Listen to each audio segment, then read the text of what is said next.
I would like to welcome and introduce Aline Deicke. Dr. Aline Deicke is the Deputy Head of the Digital Academy at the Academy of Sciences and Literature in Mainz. And she's trained in archaeology and is a real expert in archaeology or archaeological and historical network research. And her work ranges from research on networks of burial sites of Bronze Age elites to the networks of European Reformation. And she's consulting as part of her position at the Academy in questions of the management and modeling of research data on graph databases and on online applications for humanities research. And she was also the co-organizer of this year's conference on historical network research hosted by the University of Luxembourg.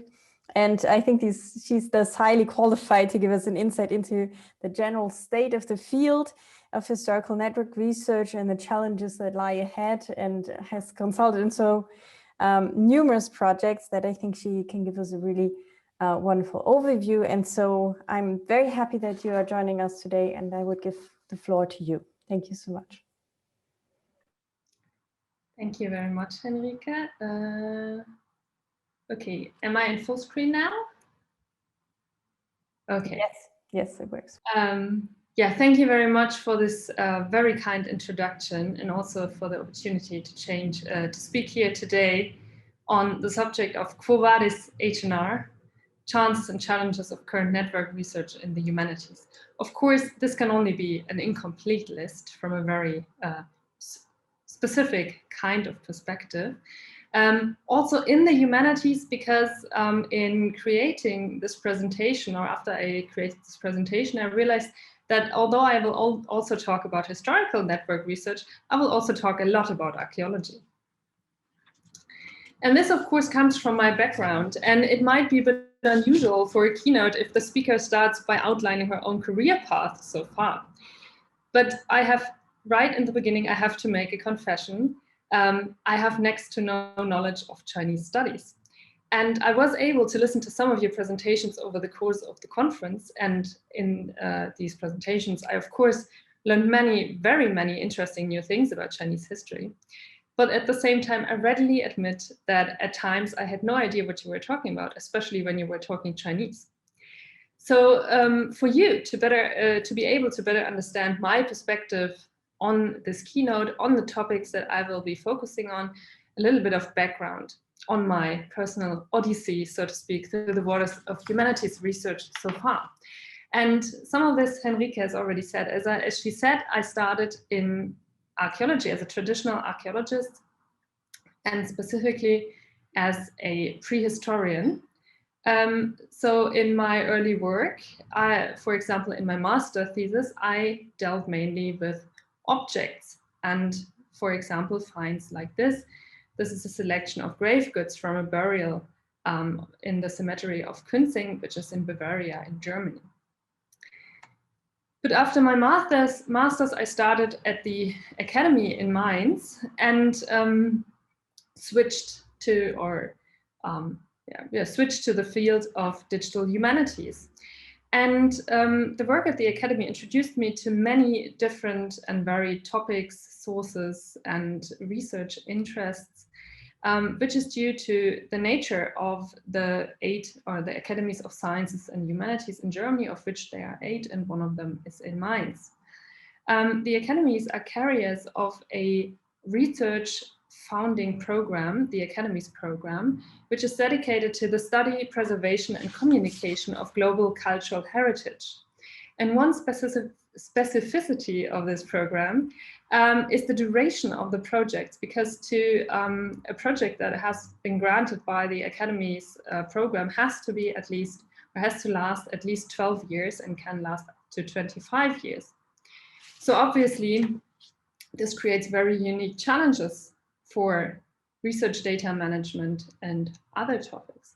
And to give an overview of some of the topics that I have dealt with since starting to work for the Academy, there's, for example, musical history, which is here represented by the composer Christoph Willibald Gluck. Medieval stained glass windows in sort of an art historical project. Polemic pamphlets of the Reformation, history of law, history of literature in, for example, the biographic writings of Johann Wolfgang Goethe, and for something completely different, onomastics, represented here by a map of the distribution of the family name Schillo. If you are interested in these programs, here are also projects, here are also the links, and also the presentation is in the Google folder where you can follow up on topics that are interesting to you. So with this kind of work, I had a strong focus on research data management, reuse of data, open access, data modeling, web technologies, these kinds of topics. But also when working at the academy, I started to be interested in network research. And these are two of the projects that I have been working on. One is my PhD, which deals with the funerary status networks of late Bronze Age elites. And the other one is a study on networks of conflict of the Reformation after the death of Martin Luther, which was based on one of the academy projects that I just showed you. Also, in 2019, I joined the HNR community in a more active role, for example, as Henrike mentioned, in the organization committee of the HNRCS 2021 conference. And it's this conference that I want to talk about a little bit more now when I talk about the status quo. Where are we now as a historical network research community? And for that, I did a very fast and a bit messy analysis of the program of this conference. Here you see a chart which shows the countries from which presentations were represented at the conference. We had 48 presentations, 10 of these were poster presentations by 82 persons from 17 countries. And at the first glance, you see that the HNR community is very international and very mixed. Of course, we do have a focus on Europe, for example, Germany, UK, Switzerland, Netherlands, and of course, France, as one of the co-organizers of this conference was the French Réseau et Histoire group. But we also have contributions from the US, from Brazil, Canada, Russia, and the United Arab Emirates. We didn't have submissions from China yet, but we hope for the next conference in the next years. You can also find the abstracts of all presentations online, and almost all of the researchers that submitted papers also gave us keywords to describe these abstracts and these submissions. And of these keywords, I created a little network. I did do some normalization of keywords. I added some overarching keywords, for example, time periods or topics. And I removed all keywords such as network analysis or historical network analysis. And this was the result, a two-mode network that you can see here, where the sessions in the little gray squares are connected by keywords that they share. And while this little study is clearly not representative, it gives us some hints at interesting factors. For example, modern and contemporary history and early modern history are still very dominant in our HNR community, but medieval history and ancient history and archaeology have also contributed a lot of presentations. I also have to add that, of course, the archaeologists that do network analysis also have their own conference, The Connected Past. Also, we see a wide range of disciplines, some suggesting itself for quantitative analysis, such as network analysis, for example, economic history or the analysis of kinship and genealogy, but also others, such as the history of science, philosophy, religious or gender studies, and of course, Chinese studies, of which we also had a session at this conference. Also, there was a wide variety in methods and network types that scholars are working with, and I will come back to that in a second.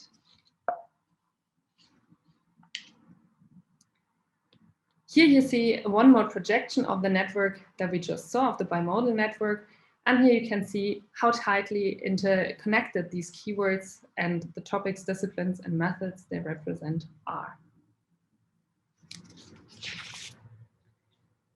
And this brings me to the second chapter of my presentation, Quo vadis, where are we going as a community? And here I want to focus on 3 topics that are of interest to me due to my specific perspective on the digital humanities: interdisciplinarity, big databases, and the publication of network data, which in my opinion constitute chances, but also challenges to network research today. I want to begin with the topic I perceive as one of the big chances or benefits of being part of a community like the archaeological and historical network research community, and that is interdisciplinarity. Let me start by coming back to the methods described in the keywords of the abstracts of the HNR and ResHis 2021. So these are the keywords that I categorized as methods, sorted sort of by topic, by me, by hand. And we see some interesting points. We see a lot of focus on certain source types and topics, but also challenges that are very native to historical network research. For example, the concept, the whole area of network dynamics, longitudinal networks, but even dynamic hypergraphs.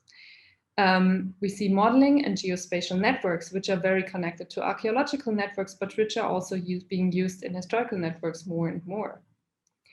And we see a sort of mixed methods approach in the combination of text mining techniques with network analysis, when of course we try to extract networks from text, either to analyze these texts itself or the information encoded in them.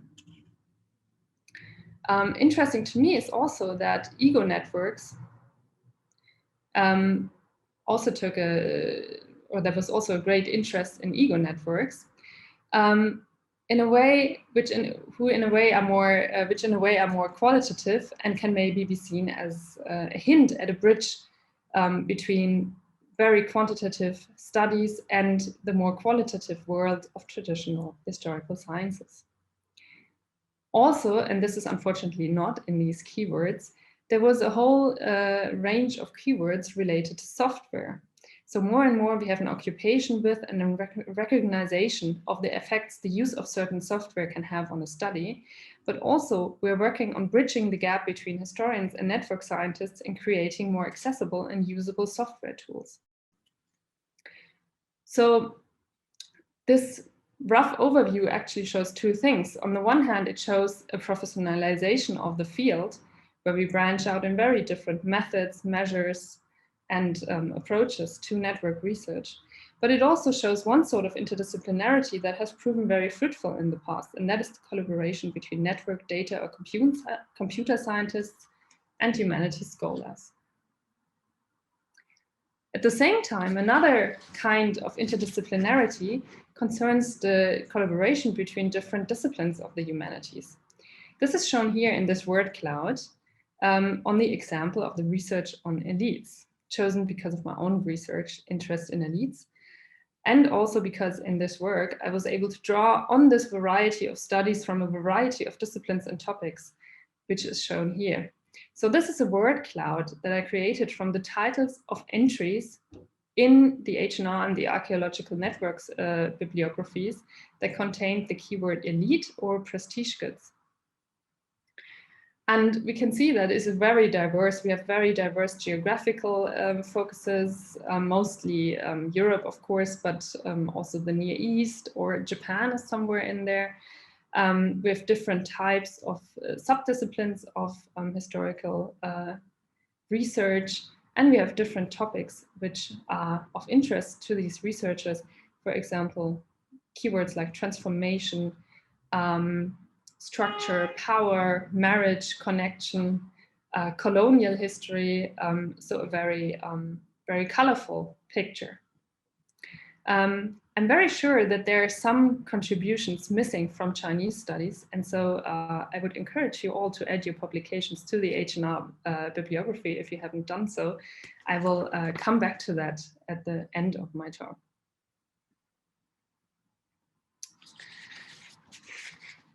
But these, so these were all all these this word cloud concerned the interdisciplinarity or the interdisciplinary work, inspiration and exchange of ideas between network scientists. But I think we can also benefit from a third kind of interdisciplinarity, which is the combination of the ideas and theories of traditional science and network research. Because when we look at it, there are many researchers already decades ago have created models that are very much like network analysis. And one example is, again, from my own work, which is a paper that was based on a conference session where we were encouraged to apply these sort of models called Strathernograms to our own work. And Strathernograms are a model developed by Alfred Gell in a paper in 1999, based on a very influential work of cultural anthropology called The Gender of the Gift by Marilyn Strathern. And they deal with gift-giving processes and the aspects embodied by these gifts in the donation process. So to apply this to my work, I chose to embody here the transformation process of the social persona of a living person into the social persona of a deceased person, which is embodied in the objects that are given into the burial and the construction of their identity through this process. And this actually translates very easily into a network model. We have sorry, this is in German, I thought I had changed that. But we have the burial and we have object types that are connected by an edge, which symbolizes the process of selection of these finds for this burial and thus a construction of identity. And of course, from this network model, we get something like this, where we can construct identities from bigger groups of persons, or collective identities, so to speak. And remembering the original point of our analysis, for example, these Strathernograms, helps us to contextualize these sort of reduced abstracted models back to the lived reality, how, as Carl Neppert calls it, that these networks originate from and that they're an abstract model from. And so it gives us new ideas how to approach the interpretation of our visualizations and our data. So these three spotlights on possibilities of interdisciplinary research highlight the potential of collaboration between different fields of the humanities, different approaches, as well as different disciplines in general. And the question for me is, as the HNR community already has a lot of interdisciplinary research, how can we encourage this even further? For example, could we identify cross-cutting topics and work on them together, globally, so to speak?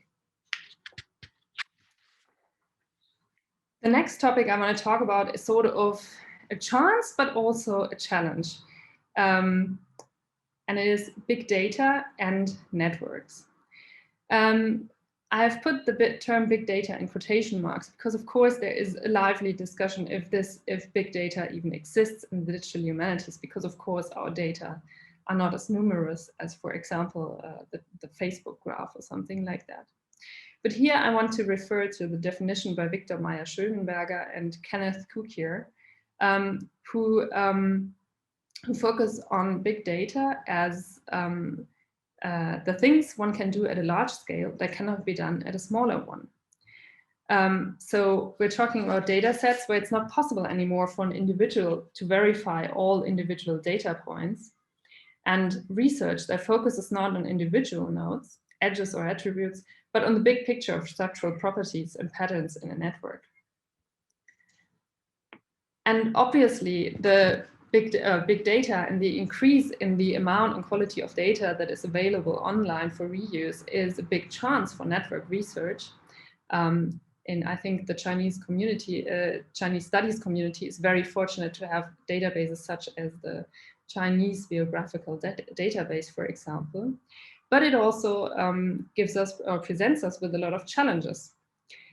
And to illuminate these challenges, let me digress a bit. So this is a view of the southern part of the Argos plain, and in the forefront you see the ruins of the Palace of Tiryns, which is one of the palaces of the Mycenaean culture that have been discovered or first excavated by Heinrich Schliemann, who was a German scholar, who, with the Iliad in one hand and a shovel in the other, traveled through Greece and Turkey to find the remains of the mythical cities mentioned in the Iliad and the Odyssey. And when he came to Tiryns and started the excavations there, which was in 1876, this was approximately what he saw. So a flat plain, the remains of some walls. And this is interesting because this is how Tiryns looks today. And I want you to focus especially on this part of the lower city. And if you look closely, you can see that there is a slope here. And that means that the buildings here or the structures here are much lower than the structures here. And when Schliemann was excavating, he found these structures, but because there was so much earth over these, because it was a plain, and there was so much more earth here in this area, he couldn't find this. And this enabled archaeologists in 2000 or 2000 to 2003 to discover these undiscovered parts of the ruins and to conduct another analysis. Another example for the challenges that, or let's call them challenges that Schliemann faced, is this picture. This is his wife, Sophia Schliemann, and she's wearing the so-called Jewels of Helen of Troy that Heinrich Schliemann excavated in the city of Troy. So when he found these and other golden ornaments, he termed them the treasure of Priam, or Priamos in Greek, the mythical king of the city. But now, today we know that they were actually much younger, and that his focus on the heroes of the Iliad led him to an erroneous conclusion in this case. So in a way, Schliemann already faced the challenges that we face today. Knowledge was literally buried where he didn't think it would be, and he misinterpreted some of his finds because of his biases. And in a way, these are the same challenges that we face today in the digital world. This is a short example. It's a project I'm currently working on with colleagues from Marburg, from the universities of Marburg and Trier, where we are analyzing correspondences of the early Romanticism. And we're working with a combination of digital edition, graph technologies, and network research. On the left, you see the knowledge graphs, the model of the knowledge graph that we want to construct. And on the right, you see a preliminary co-occurrence network that we created from data in this prototype. And here we have the combination of a database that is was curated by individual researchers of a single project with a very tight focus on the letters of just one man, August Wilhelm Schlegel, in combination with a general purpose database that is aimed at gathering as much data as possible, the GND, or the integrated authority file of the German National Library. And we also want to further include inputs by various other databases.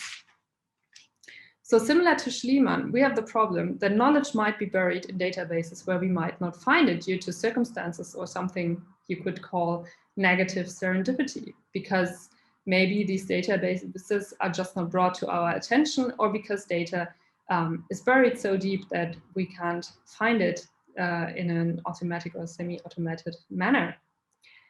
And also our biases lead our interpretation and also our selection of sources. Because to collect data, we first have to decide who belongs to the circle of romantic writers and who doesn't. And of course, in these preconceptions, we already have the potential for missing out on very important data. On the other hand, we have also new challenges. So for example, the normalization of data that is collected by various scholars based on various data models and with varying accuracy. And in this sense, a few colleagues and me have created or have started a workshop series where we deal with digital source criticism, a new chapter. There should actually be a question mark. And we already had our first workshop, which also included a panel discussion. And in analyzing what is digital source criticism, there were a few topics which always came up in the workshop as well as in the panel discussion. One of them was, how does digital source criticism even differ from an analog source criticism? What is different? What is new? Is there even anything new, or do we still face the same challenges as, for example, Schliemann? Then there's trust as a new factor when we're assessing sources, when we're, for example, assessing databases that we ourselves have not curated. Then, of course, in addition to a criticism of data and sources, we also need a reflection on algorithms and methods. Algorithms that we use to collect data, but also algorithms and methods that we use to analyze data. And of course, another very important point is who has digitized the sources that we use and why? Because institutional context and the serendipity of online availability or access to infrastructure can very much skew the data that we have available for our studies. Also, a question that we were talking about was standardization and how standards of data collection and other research processes can help us to facilitate critical reflection of sources, data, and methods, especially when we're dealing or when we're creating data for reuse or when we're reusing that data.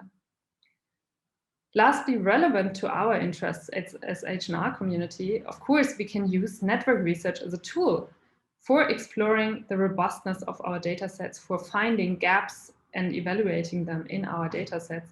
And I have copied in a bibliographical reference to an article by Jan Ryan and Sebastian Arnott, who are dealing with exactly this topic. So on the one hand, the increase in well-structured and well-curated data is, without a doubt, for the HNR community, a big chance for even more comprehensive and more sophisticated analysis. But at the same time, some questions remain or come up. Do we need new ways of critically reflecting on our digital sources? Do we need to be even more aware of biases in data sets, of biases in selecting, processing, and standardizing these data sets, and the ways in which we use this data in our analysis and interpretations? And last but not least, I want to come to a topic that I perceive as a challenge that still needs to be solved. The publishing or the publication of network data as actual networks. And this comes in part from my own experience publishing my own PhD, because of course I published the customary print publication, unfortunately behind a paywall or behind a moving wall for now. I published tables, graphs in black and white, graphs in color. I also published my data set on Zenodo in the form of CSV files and the import commands that are needed to recreate the database that I used. But this left me with the question if these ways of publishing data are really sufficient to encourage other scholars to engage with my research, to verify my results for themselves, or to build on my work in a meaningful way, or if I'm building up unnecessary barriers to doing all these things with my research. Luckily here as well, I found a group of people who were thinking about the same things. And so we had in April, we had a joint workshop of 2 German working groups, Digital Publication and Graphs and Networks, which was called PIMPIO Publication, Potential Application Scenarios of Graph Technologies in Digital Publishing. And I was in a group that was focusing on publishing graph data as graphs. And it was very interesting because in discussion we came to a couple of subjects that I did not think would come up actually. Because one of the first things and one of the most central things that we found was the question of visual literacy and data literacy. So if we publish our network data as networks, will people even be able to understand it and to read it, and will we be able to transport what we meant by publishing it like that? there was also the question that, of course, there are very many different ways to publishing graphs and networks and very many different intents for publishing it. So, for example, do we want to publish visualizations in the sense of infographics on our data? Do we want to communicate our research question and processes? Do we want people to reuse our data? Or do we want them to reproduce our results for verification? Of course, we also talked a lot about the technical side of things, but I'm not going to go deeper into that at this point. And Henrike helpfully pointed me to this publication by Thomas Mullany in 2019, the Chinese Deathscape, which combines a sort of interactive geographical information systems with the texts that are referring to these data points. So my questions are, if we need something like the Chinese Deathscape publication for network research, or if we find ways to publish networks as networks and graphs as graphs, or what is also possible is that our current modes of publication are entirely sufficient. If we would publish networks as networks, there's of course also the question which criteria would have to be met, like what would be a gold standard to ensure, for example, interoperability. And to cite my colleague Martin Düring on that, who said has said this in a meeting that we had a couple of weeks ago, do we need something like a Dublin core standard for network data? And last but certainly not least, and very important for many, especially individual researchers, what kind of infrastructure do we need? Which tools and standards would we have to develop? And which skills would we need to even publish in this way? And what role can big institutions and infrastructure providers play in this sort of publication? So before I come to my final slide, a short interlude. Most of the challenges, or most of the chances and challenges that I was talking about, obviously can be solved by, or can only be solved by, a community effort. So I would encourage you all to join the HNR community or to engage in the HNR community. I have collected all important links on this slide. Again, you can find that in the Google folder. Especially, I would encourage you to add your work to the bibliographies, either the Historical Network Research Bibliography or the Archaeological Networks Bibliography. Of course, you can also engage in many other ways. You can write a paper for the Journal of Historical Network Research, which I think a lot of you have already done for the current or the coming special issue on Chinese historical networks. You could organize a workshop or a conference. Obviously, you should subscribe to the HNR newsletter, but you can also watch videos on the HNR YouTube channel, where you will also find the videos from this conference. And you can join us in discussing network research in all its facets at the HNR Slack workspace, and there's the invite link. So to summarize, what are chances and challenges of current network research in the humanities as I see them? A definite chance, interdisciplinarity, but how can we even further connect with each other? How can we find, for example, cross-cutting topics and work together on them? A chance and a challenge, big data. How can we incorporate the critical reflection of data, but also algorithms and methods in our studies in a more comprehensive manner? And finally, a definite challenge, the publishing of network data as networks or in any way. Do we need to develop new ways to publish our networks and network data? And with that, I thank you all for your attention, and I'm ready for your questions. Thank you very much.